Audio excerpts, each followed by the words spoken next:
I'm Nick. I'm Joe. And this is the Car Crush. Car Crush. So as I was editing down some footage that we had with the beautiful Ferrari 812 that we shot last month. A month ago.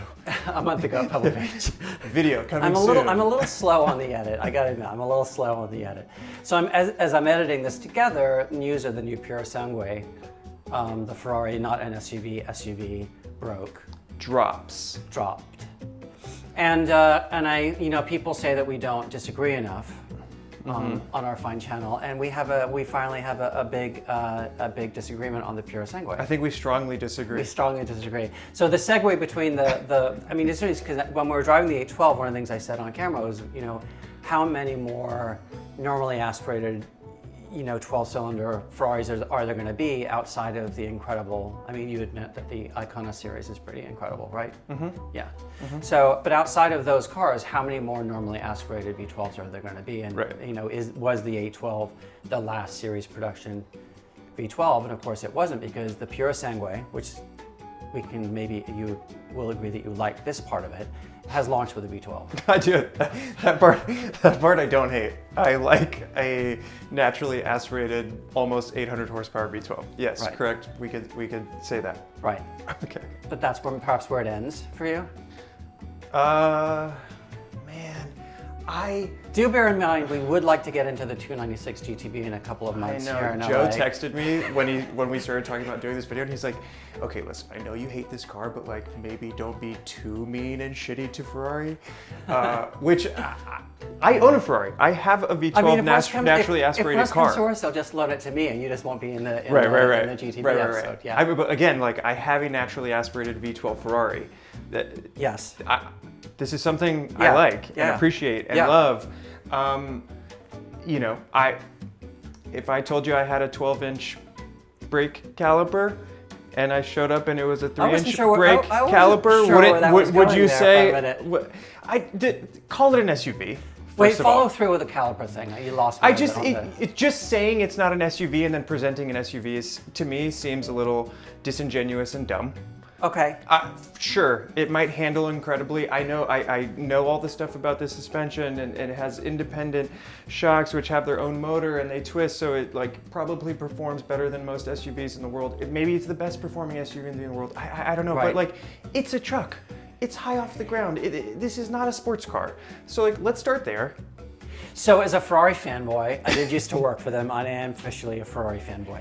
It is in some ways very much what I thought it would be, which is it's an evolution of the Lusso. It's an evolution of FF into Lusso. When both those cars came out, the FF and the GTC4 Lusso, I love those both. If I was someone that was... Dealers didn't, remember that. Yeah, but if, I love that shooting brake, long hooded V12. Yeah, so awesome. It's awesome. I would have been into those cars if I was someone who was ever looking to buy new Ferraris. Right. So for me, when I see that, I'm like, you guys are dumb. That's the better looking car. And now you can get those highly discounted. The market didn't really want it though. Yeah, sure. Sure, I get that. And the market likes SUVs, which is... So driving the 812. Oh yeah, we did that. Yes, we did do that. Yeah, that's amazing. That is the best looking Ferrari in the lineup. It's so sexy. It's gorgeous. That's the best looking one. And it doesn't have those lines that look like little eyebrows. It's so good. It's a beautiful car. It is. It's funny.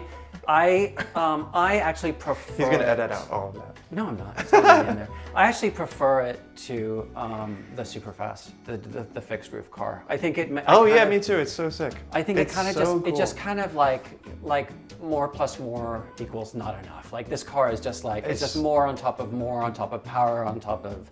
Now it's a convertible on top of it's the best of all possible worlds. Oh, and it literally sounds like an Italian symphony. It is crazy. Ready for this, kids?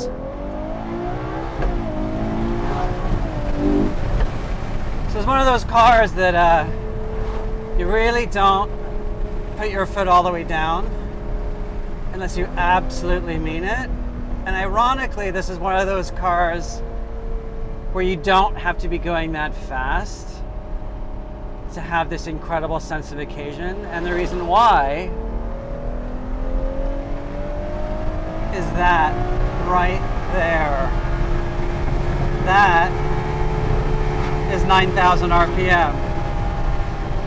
And that is the magic of the 6.5 liter V12.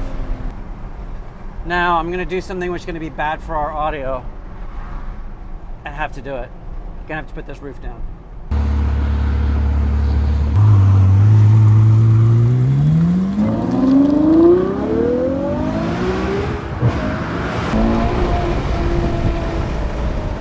Yeah, that'll do it. So I have to say, I'm not typically a big fan of like the final evolution of a platform.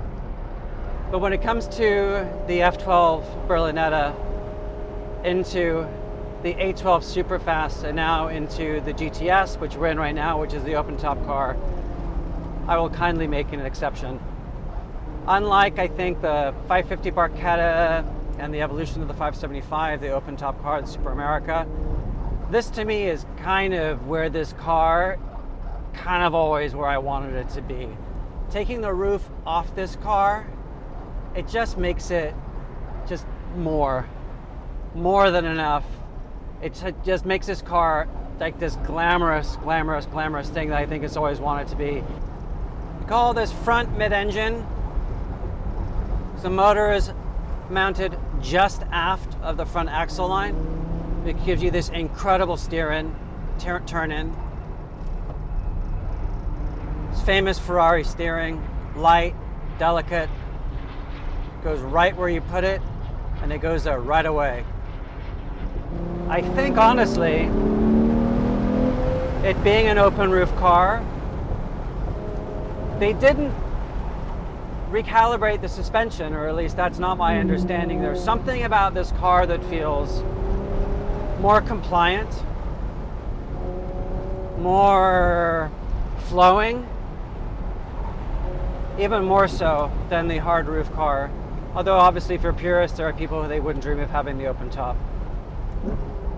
And again, the 6.3 in the F12, evolving it to the 6.5. You also get the rear wheel steering setup, which first appeared in the F12 TDF. You know, days of engines that sound like this are coming to an end.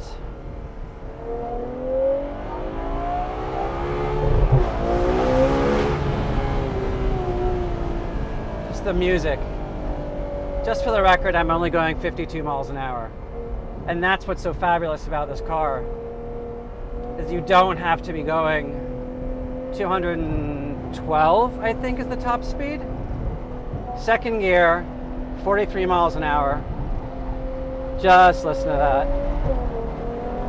Sweet dreams are made of this. Thank you, Ferrari.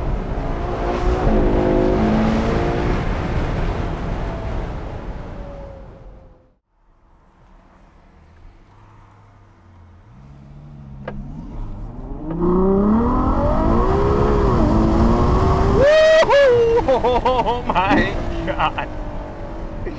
Okay, well.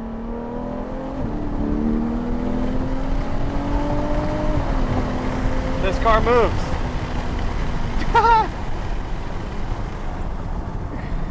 Oh my God. All right, so we're in the, I'm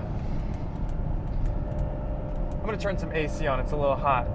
Behind the wheel of the, oh, wow, Ferrari 812 GTS, front engine V12, which I'm unfamiliar with unless it's 25 years old.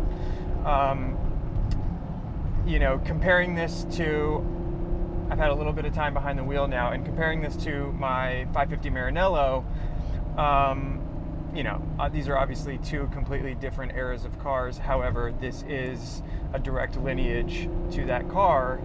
And is this car, I mean, inherently better technologically in every way imaginable? Of course. Does it sound better from factory? Yes. The motor, I mean, it sounds like an Italian symphony. It sounds unbelievable. I know I'm not breaking the internet by saying that front-engine V12 on a Ferrari sounds good, but it sounds incredible, and it sounds much better in person than it will ever translate on video. It pulls and it pulls and it pulls. It redlines at 9,000 RPM, and I'm incapable of driving this car to its full potential, and that's kind of my biggest problem with any new sports car or any new high-performance sports car, is that they're so good. Like, where can you, unless you're taking this car on the track, which I'd say 95% of people are not taking this car to the track, and 95% of people are not bringing any of these cars to their full potential, fine. It's your money. You've worked hard. You've earned it. Buy your car. Although it's significantly better in every way than my 550, is it more engaging than my 550? And I think the short answer to that is no, probably not. And I think the reason being, obviously that car is a manual. Nobody wants a manual anymore. The shifting in this car is so quick. There is absolutely no lag. Like, we drove that 575 with the with paddle, and you know, it jerks you back in your seat, and your head hits the back of the the headrest. This car, I mean, nothing. I'm going between second and third, and there's just absolutely nothing. It just, it's so fast. But you know, the 550, I can go full throttle into these turns and have, I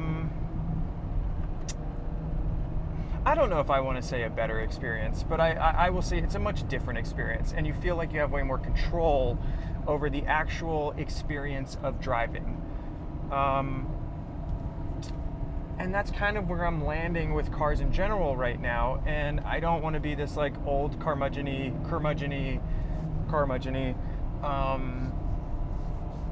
asshat, but it's kind of a bummer that the cars are so good that you can't take them to anywhere near the potential that they're meant to be driven at. I tend to harken back to these old cars and these old experiences where the driving experience is so much more visceral and so much more engaging.